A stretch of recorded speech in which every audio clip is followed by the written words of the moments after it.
வணக்கம்.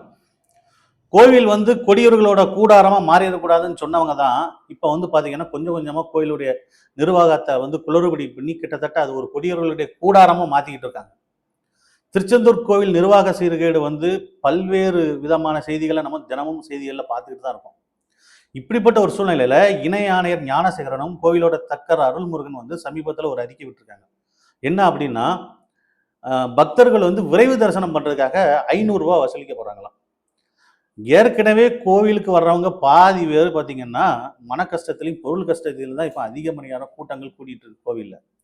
இந்த மாரி ஒரு சூழ்நிலையில மேலும் அவங்கள ஒரு சிக்கலுக்கு தள்ளக்கூடிய நிலைமையில இந்த அறநிலையத்துறை செயல்பட்டுட்டு இருக்கு.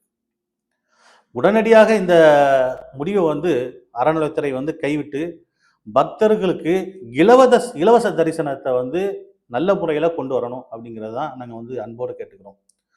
உடனடியாக அதற்கான தீர்வையும் காண வேண்டும். இதுக்கு 11ஆம் தேதி ஆட்சேபனை இருந்தா நீங்க தெரிவிக்கலாம்னு வேற அவங்க அறிவிச்சிருக்காங்க. நாங்க இந்த கட்டணமே வேண்டாம் தானே சொல்றோம். இதுல நீங்க ஆட்சேபனை தெரிவிக்கிறதுக்கு என்ன இருக்கு இதுல? ஸோ உடனடியாக அறநிலையத்துறை இந்த திட்டத்தை கைவிடணும்னு அன்போடு கேட்டுக்கிறோம். நன்றி, வணக்கம்.